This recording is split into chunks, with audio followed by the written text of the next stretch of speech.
I'm in Philadelphia, Pennsylvania, and I'm gonna tour the Engin Cycles bike frame building shop.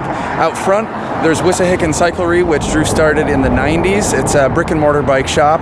And then if we walk into the back, there's another building where he makes Engin Cycles and he does the seat post clamps, and all sorts of cool stuff. Let me show you around.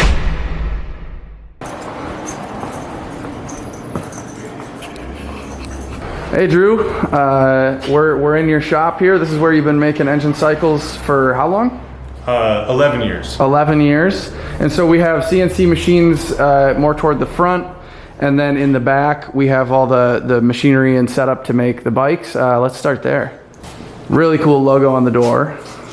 I gotta get that in my shop. It's too cool. So this is the turning center.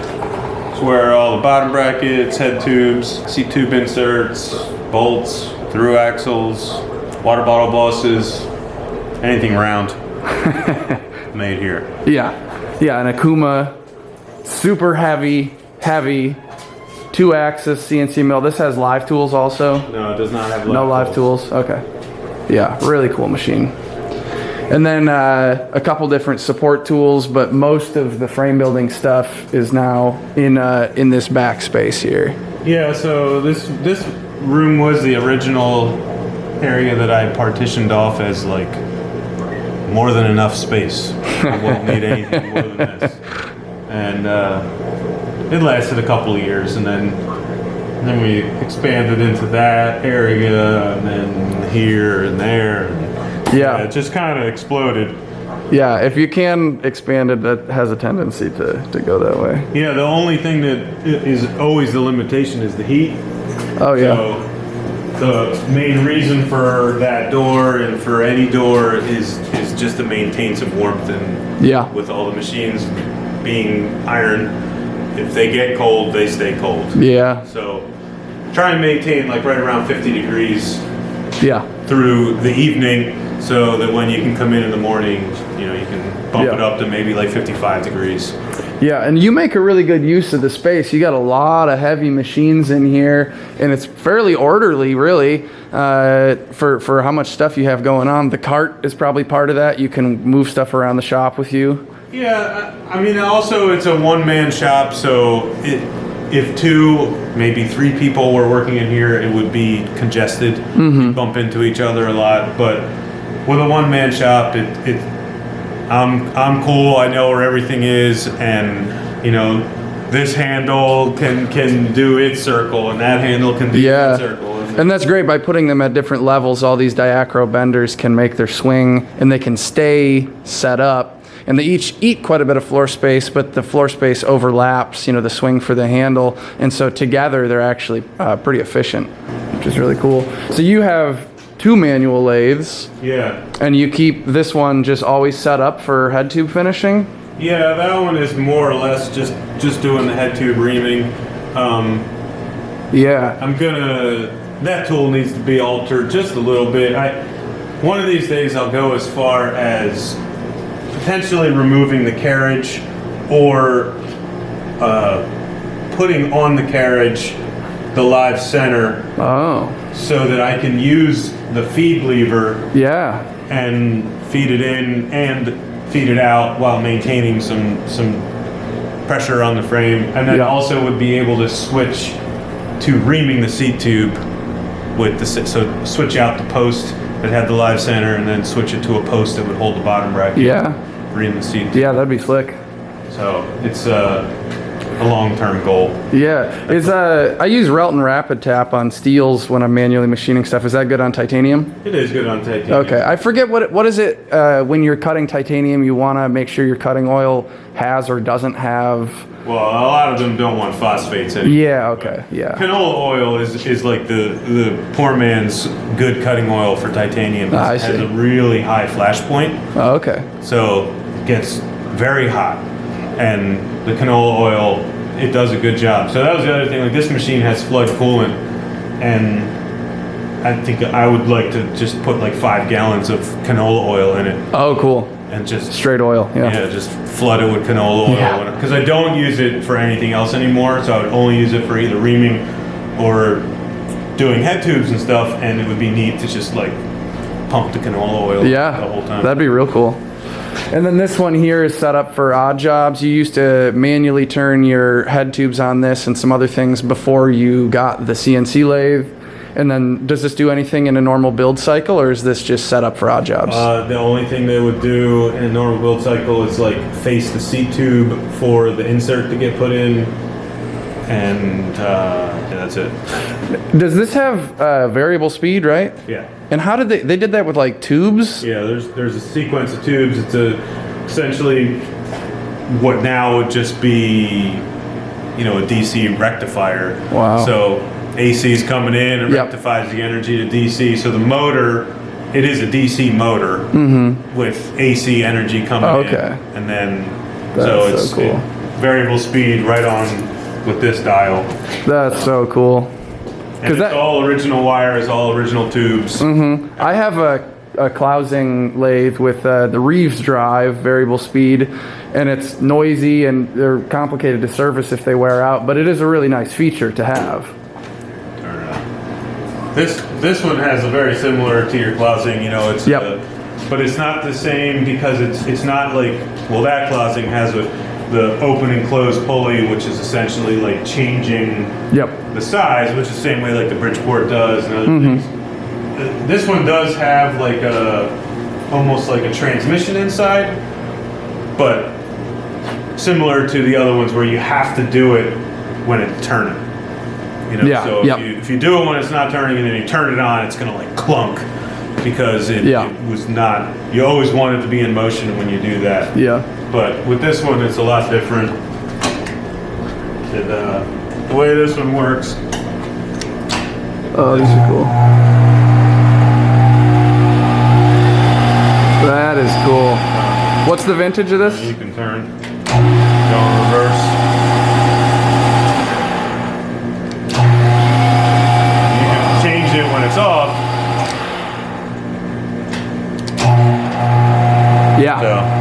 Everything's electronic, nothing's mechanical.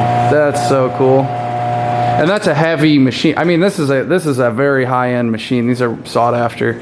Yeah, this machine weighs like 6,000 pounds. Wow. Like 5,000, because it's a 30-inch version.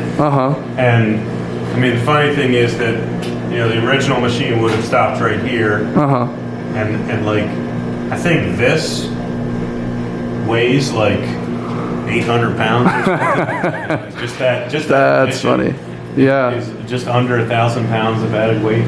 Yeah. But yeah, I mean, it has its limitations.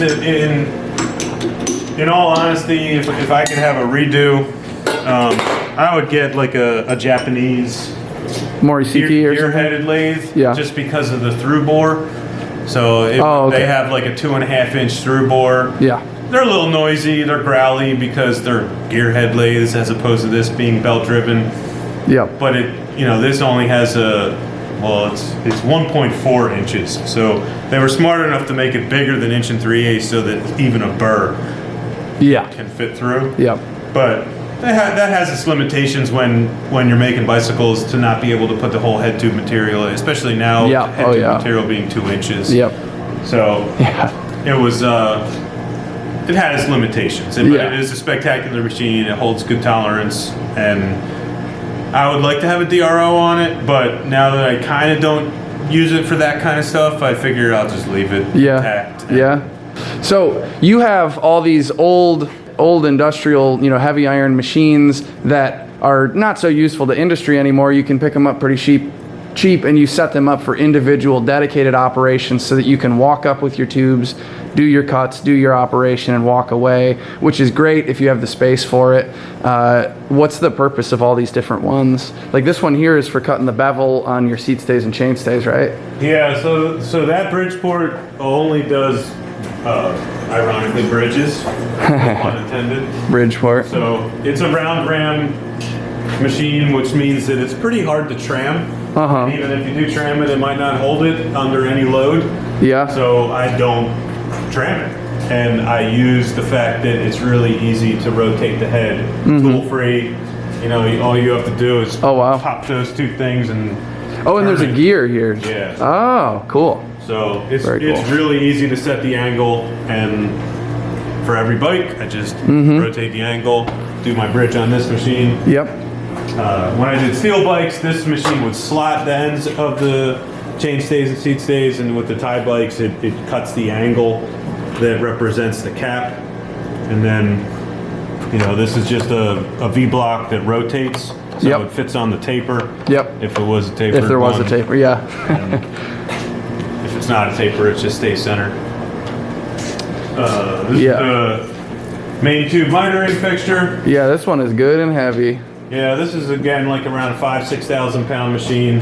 And because of the horizontal orientation, for people who don't know, a vertical mill, you have your column and you have your knee, you have your table, and then on a vertical mill, you also have the ram projects and your head comes down. And because there's this extra support here, the whole thing is less rigid. Whereas if the spindle comes straight out of the column, you get rid of a bunch of that, and it's just inherently stronger. Not to mention, this is built like a boat anchor.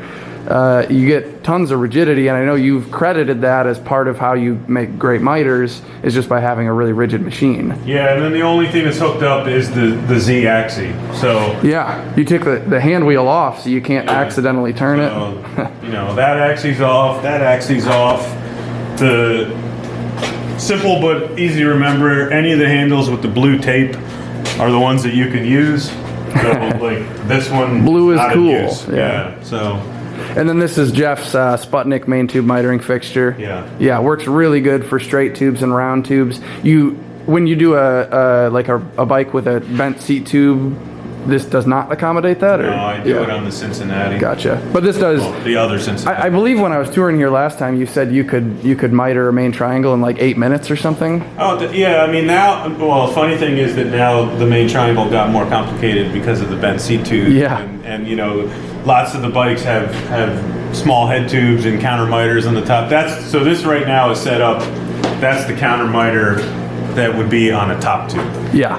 So the downfall of the counter miter on the top tube is that I can't use the scale. Okay. Because I like to sort of creep up on it and maybe cut it twice. Yeah. And also, if I was using the scale, I would be munching like halfway through my tube block. Oh, okay. So it's like, I'm not going to. Because the angle's too steep. Yeah. And so it doesn't need to happen. And I just kind of like walk it in, make a couple of cuts. Yeah. So, yeah, a little longer now, maybe 20 minutes. This is the chainstay fixture. And you made this one. Yeah. It's tool steel, and it reminds me of Jeff's stuff, but it's different. I've studied this one quite a bit. And this thing, I mean, I admit now with the yokes, it's a little less necessary. Yeah. So the only bikes that I would use this on now is just like a classic road bike.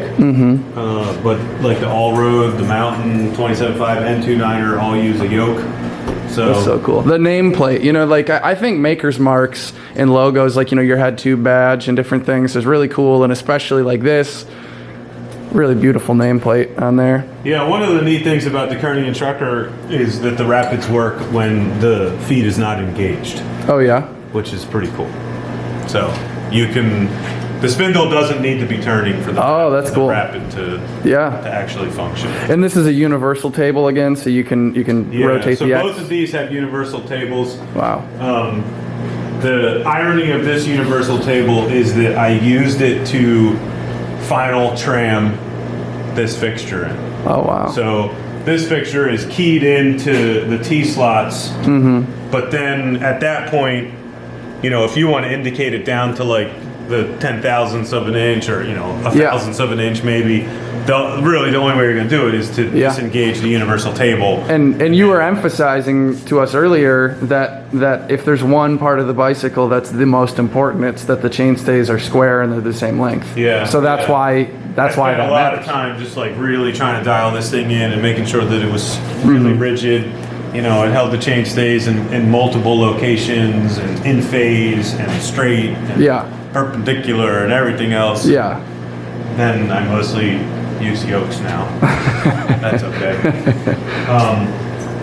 This is an even more useless tool because this makes unicrown forks. And it's got its own machine, Yeah. So you do like 5 of those a year, maybe? Maybe 2.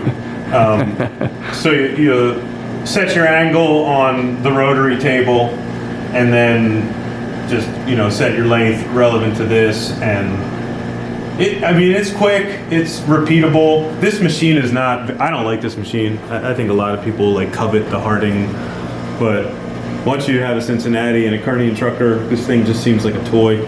Yeah. And well, this one here isn't that heavy either. It's just not heavy enough. It does an okay job at what it's doing. Mm-hmm. And it has some nifty features, like the X-axis on this thing has essentially cone wrenches.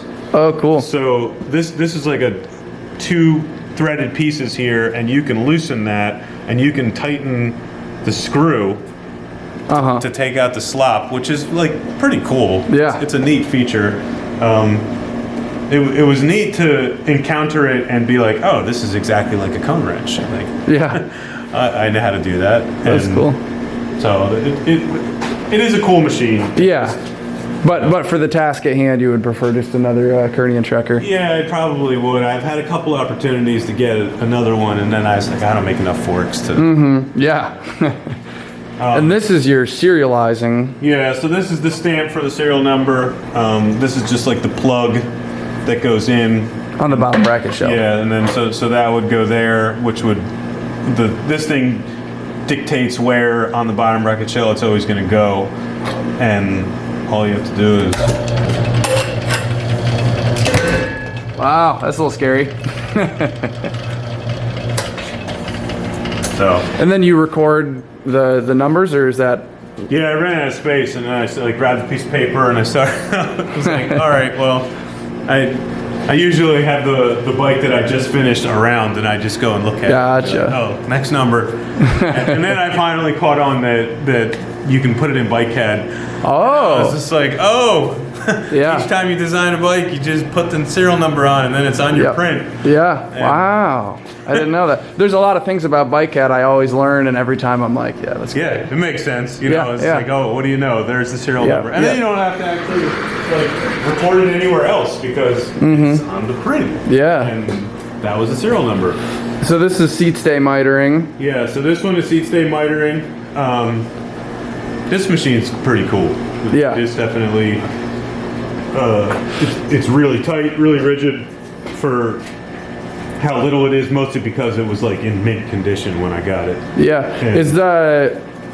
Are you able to cut both of them at once, or you have to cut one first to relieve space? No, both at once, definitely. Okay. Because sometimes they overlap if you don't... Do you bandsaw them to make space? I'll just hacksaw them to make the space for them to fit in there. Yeah. And most everything you do is the 3/4 diameter? 4 5/8. Okay, and you got those blocks right here. Up here, and then I made these. You got these cool racks that suspend. That's really simple. They're just suspended from. There's a unistrut and threaded rod, and now you have a rack with no legs. Floor space is everything. Hang it from the ceiling. The key, though, you gotta have the to brace it. Yeah, cross braces so it doesn't swing. Yeah, the cables are slick. They keep them from being all wobbly. Yeah, these are real popular for frame builders. If you didn't know, get yourself a small Nichols horizontal. People seem to like those, or they're plentiful enough. I bought that at an auction in New York. I put a bid in. Yeah. For $300. And just said, oh, well, I won't win it. And I got notice a week later that I won. And I was like, oh, $300, all right. But then I had to figure out how to get it here, and that was not easy. Yeah. But it happened. And then I got addicted to putting ridiculously low bids in on these things, and there was a Cincinnati up in Warminster that was 2-phase, and I have 2-phase electricity in this building. And I was like, nobody wants a 2-phase. It was a Cincinnati horizontal, but it was the version that would have been the same size as the Kearney and Trucker.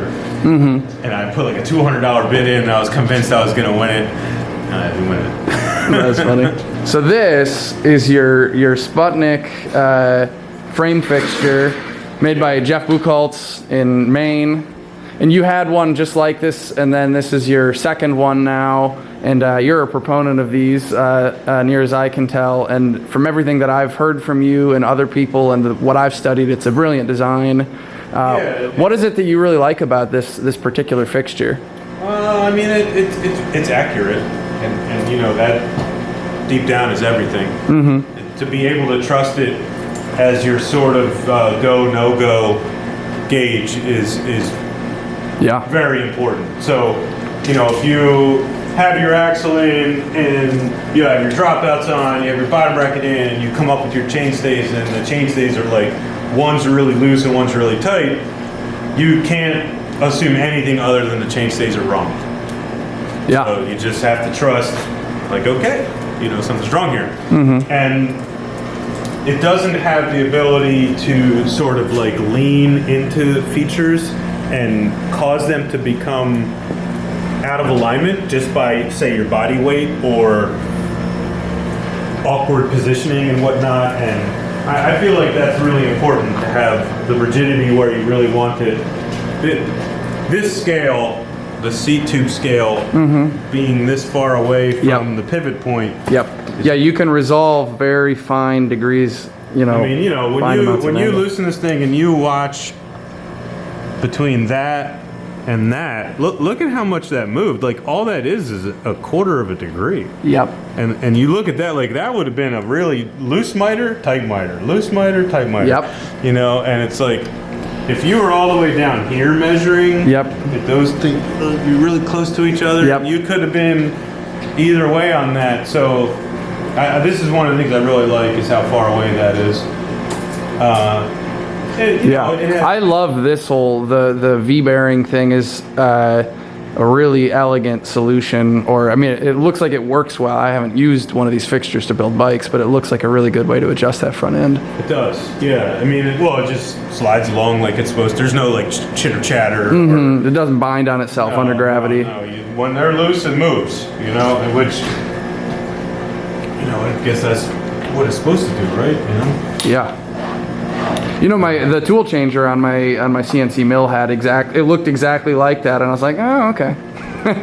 It's an industrial form, you know. You see it all over. It's a rail design that's available, and then the back wheels that it's riding on are eccentric, so you can cam them for adjustment. Loosen them to give them a nice tight fit. Let me just grab it. Yeah. The other one was a bad call. I think that was. This is a fork fixture that you made, right? Yeah, this one I made. I mean, my main thing with the fork fixture was that I didn't necessarily, I didn't like that the majority of the ones that were on the market, the axle slid fore and aft because it just seemed like it introduced a little bit of inconsistencies. Because I really, really, really wanted that perpendicularity to be held. Especially when you get into through axle. Yeah. You can use a round file to kind of fake it if you did a bad job with a quick release fork, and you'd hate to do that, but you could in a pinch. But with through axle, there's no faking it. Yeah, and then with this one, it rides on a shoulder bolt. So this bolt is obviously driven all the way through, and then this piece that moves up and down is actually like hand scraped in on the sides here. So this has like no play. It, like, even now when it's loose, it has no play. And you know, you tighten it down, and it's not going to clock anything when you tighten it down because it's supported on both sides, has no play. And then you just move your support for your steer tube like wherever you want. That doesn't really matter. And the scale for the length of your fork is dictated by this notch. So that would represent the length of the fork in the horizontal plane. Okay. So use Pythagorean to, you know, figure out what the axle to crown length would be. And then I have like a couple of little additions to go in. Oh, cool. So if you put this on, that would just be the point at which the bottom of the crown race is going to sit. Okay, you like the bearing shelf. Yeah. But if you're making road forks, the axle to crown length is irrelevant. Yeah. Because really the only thing that you're focused on is where your brake mount is. Oh, okay. So the axle to the center line of your brake post, because if you were doing like a short reach brake or a mid reach brake, like where the fork is for length is not nearly as crucial as where your brake is. Yeah, the total length is more relevant for the Build sequence, but it's not relevant for the fork to actually function. Yeah. You know, you need the brake pads to line up with the rim. Yeah. And that's done by knowing how long your reach is going to be. So this keys into a fork crown with the counter bore and the hole. Yep. And you would set your scale at whatever you wanted your brake hole to be. Yeah. And that was like, for me, I was like, this is so cool because it was no longer sort of like a guessing game of hoping that after you made your fork, that your fork had the hole in the right place. That's really slick. The scale works in more than one way. It works for both axle to crown and the brake reach. Yeah. And then what are these machines back here? I mean, I think I have a sense, but let's talk about this decal is actually lonely. Doesn't see a lot of use. I don't use it for anything at the moment. I have a desire. I'm not sure if I'm going to end up doing it, but I was going to take the table off because the way this thing works, there's 3 big T-slots on the face of this thing, and this table is actually bolted to It's like an angle plate. Yeah. Wow.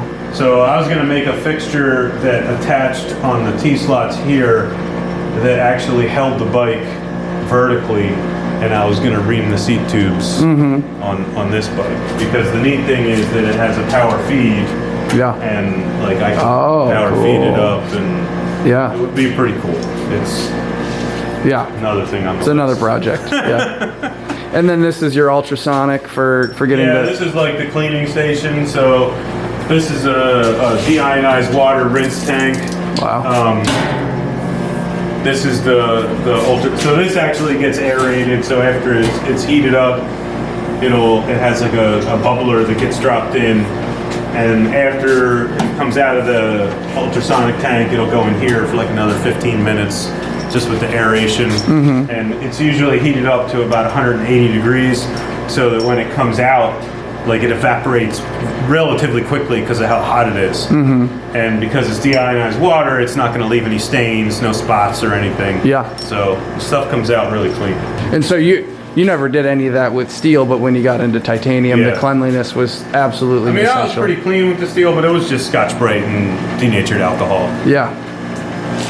And then this is the Cincinnati Toolmaster. This is everything that the Bridgeport is credited for, but it does it even better. It's even heavier. Yeah, this machine weighs 3,500 pounds. Yeah, it's a Bridgeport times 2. Maybe 4. Yeah.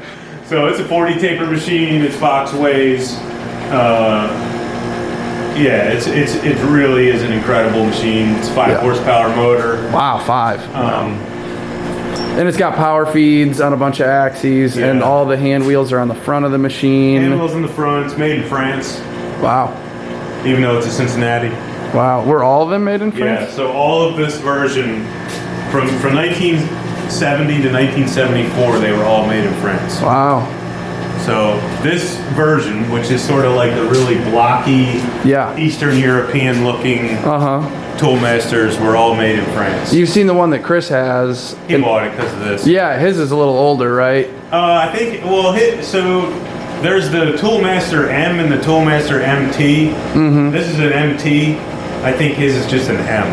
Okay. So, but he brought his in from overseas. He actually bought it. Yeah, I heard. And freight was apparently not that expensive. Yeah, and he has the shaper head on his, which is pretty rad. Yeah, that is cool. This has got all the wiring and everything for the shaper, but obviously I don't have. Yeah. And then this is the welding zone. You have the Synchrowave 200 and the Maxstar 200 also. Yeah, these are. I mean, the only reason I have 2 machines is just like a weird story that my Maxstar broke, and yeah, we talked about that on the podcast episode. It took forever to get replaced, but I like the Maxstar more for the titanium. it strikes an arc a little bit cleaner, a little bit better with the inverter versus the regular. And the MaxStar doesn't do AC, so if you ever had an aluminum welding project, you have the Syncrowave. Yeah, aluminum, even the stick welding if you're putting together some junk metal and whatnot. So, I see. You know, it's nice having the Syncrowave. Again, I mean, I was in a situation where I had to buy the second welder. I bought the Syncrowave for its trustworthiness.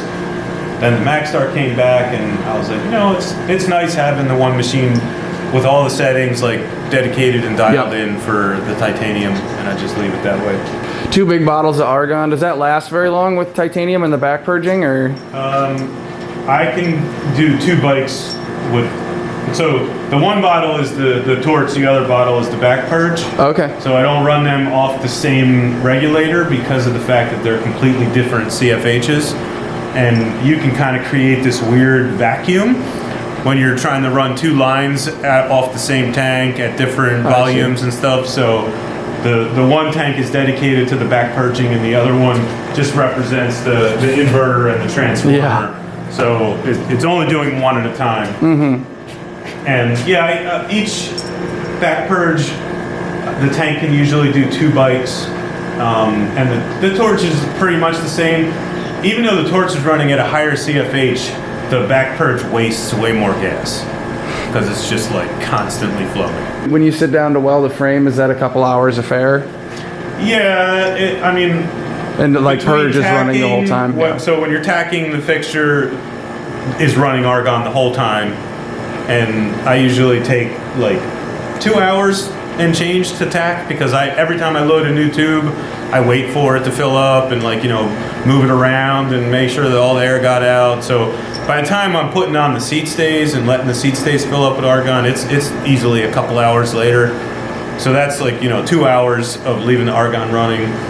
Then if I'm gonna fusion weld it, after I take it out of the fixture, I do a little check here, check there. So now it's empty again. So you hook up the argon again. I wait another 45 minutes at a lower CFH, just moving the bike around, everything, just trying to ensure that it's all good inside. Yeah. And then maybe 2 hours, 2.5 hours to fusion weld the whole bike. That usually takes a day. So that's pretty much the end of the day at that point. And then I'll come in the next morning and fill it back up for 45 minutes to an hour, and then to weld the bike after fusion welding is again around 2 hours.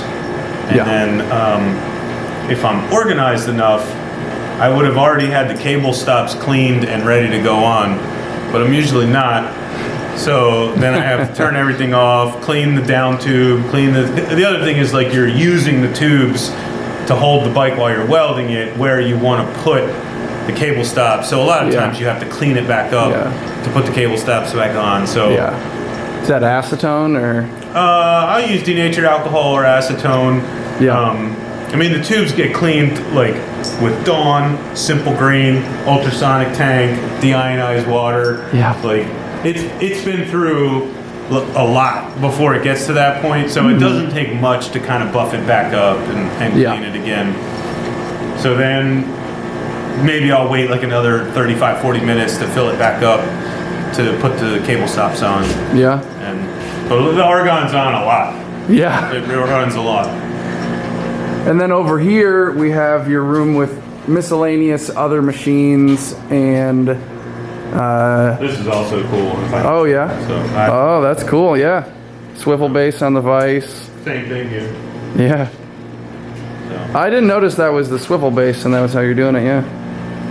So these all move out of the way, and this thing is on a rotation. Yep.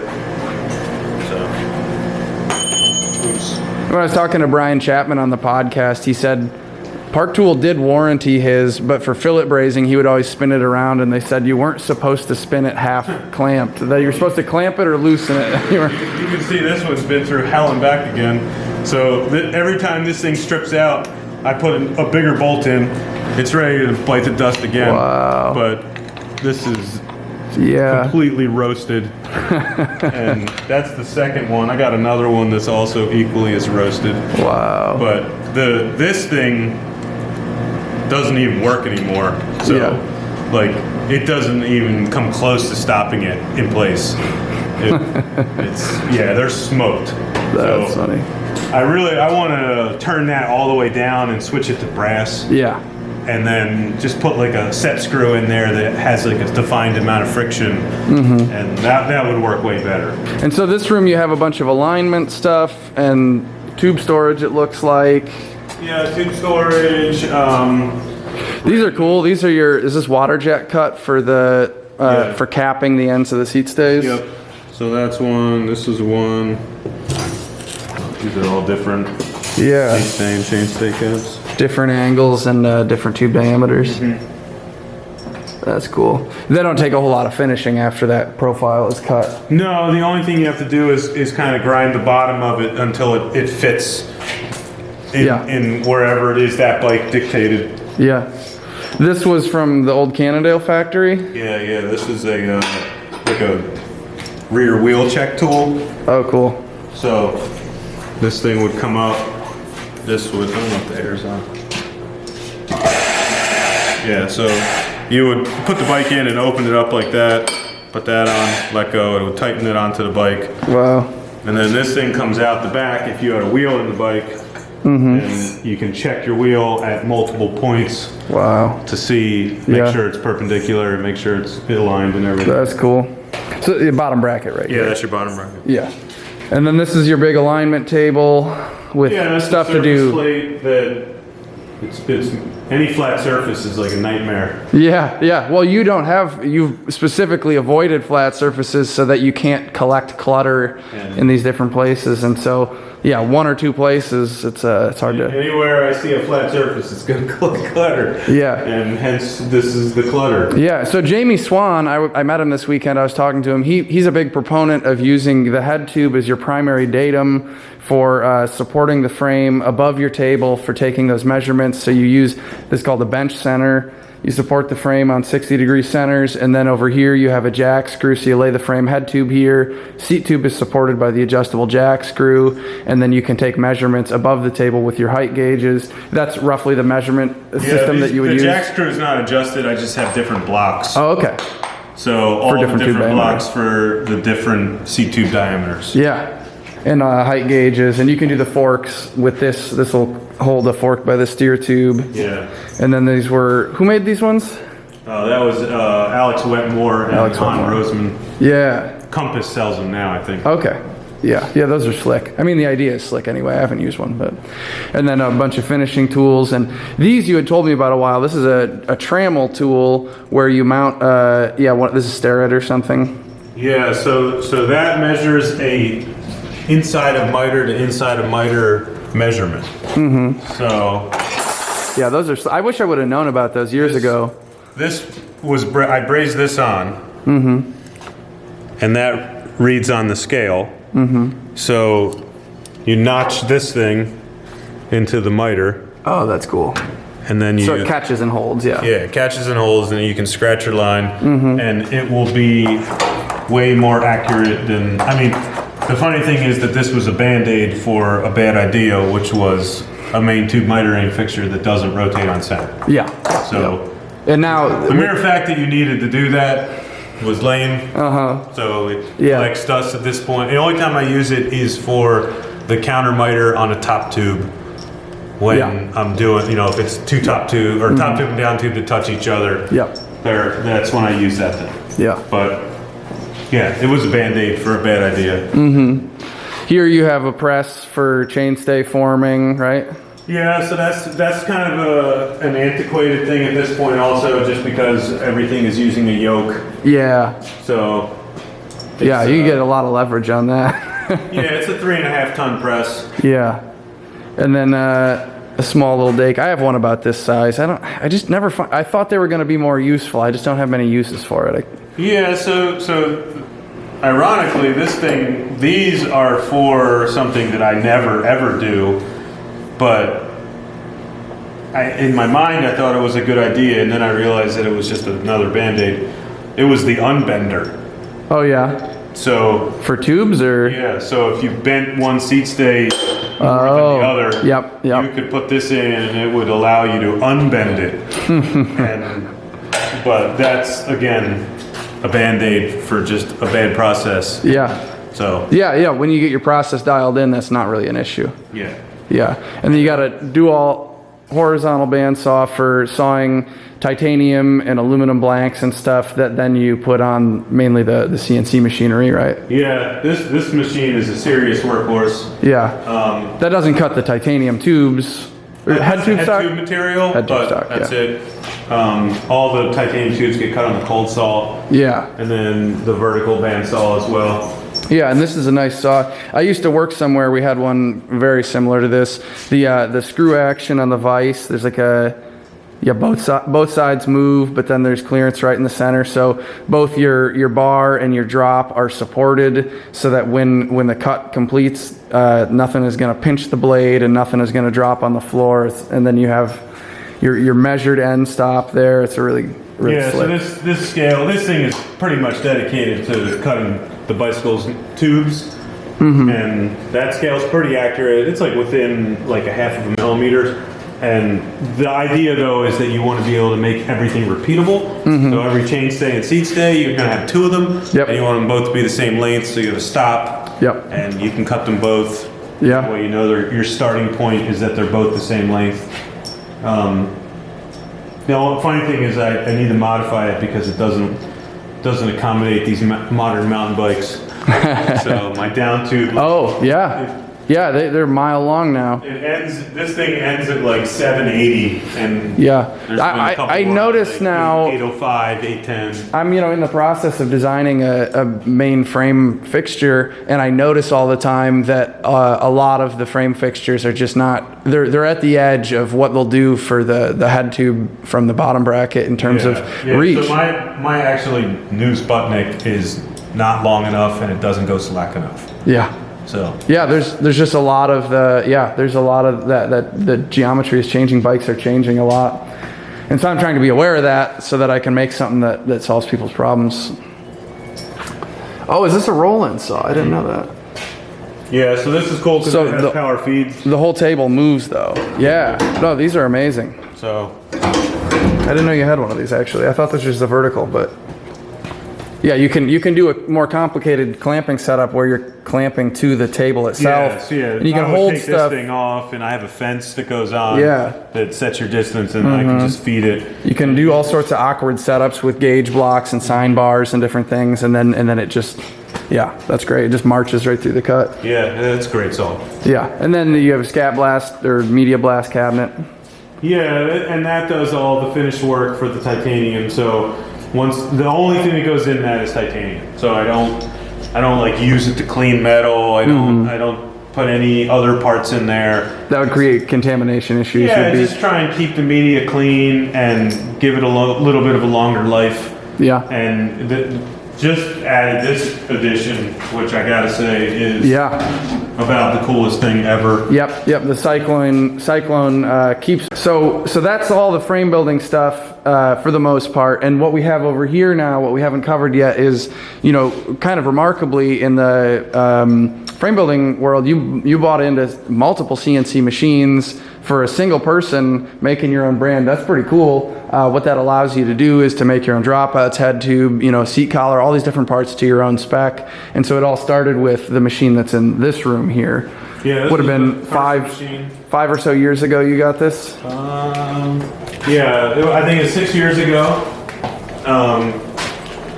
And when I got it, I thought it was like the coolest thing ever. But I quickly realized that I wanted a bigger machine with a tool changer and other things. But it absolutely 110% served its purpose. It got me started, and I still use it. I use it to make fixtures, and I still use it to proof what would maybe be a complicated program before I just go right into the other VMC. And I also use it for a little bit more simple operations, like maybe just a face mill op or other things where you don't actually have to do a tool change. And for example, when I make my seat collars, I need each bar to be faced on one end. So I can load 8 bars at once, face all 8 of them. Yeah. Switch out to another 8 bars, face them all. Just keep changing it, pressing the button, change it, press the button. It's the same tool. Yeah. Yeah, and so that was pretty handy. And for people who don't know CNC machines at all, it's common on more industrial machines to have a collection of the tools here, like all the end mills and things. In a tool changer, it'll automatically change through the tools during the program, and this one doesn't have that feature because it's it's called tool room mill, a little bit more for prototyping and that sort of thing. But it gets the job done. I have a lot of tools for it, so I don't have to change end mills and stuff a lot. I mean, I have all in all, I have about 100 tools for the 2 machines. Any of the ones that are Cat 40 can be shared between the 2 machines. Any of the ones that are BT 40 are exclusively for this machine because they can't go on the other machine.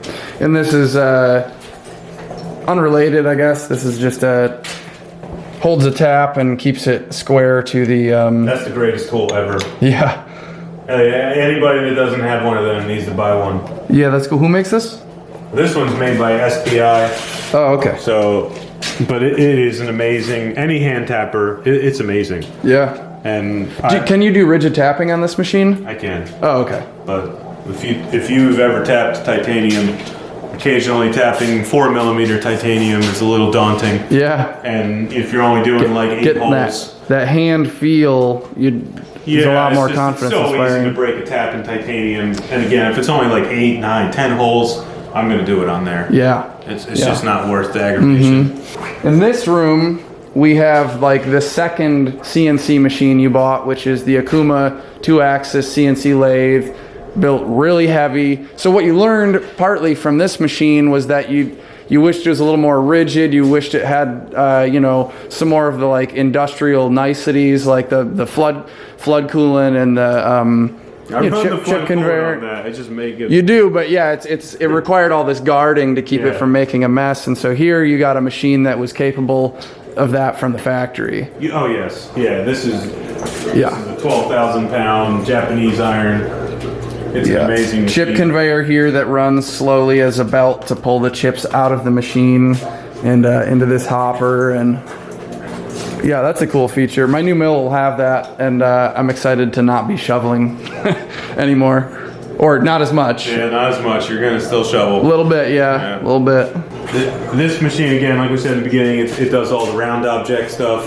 And then I got the third machine, which is out here.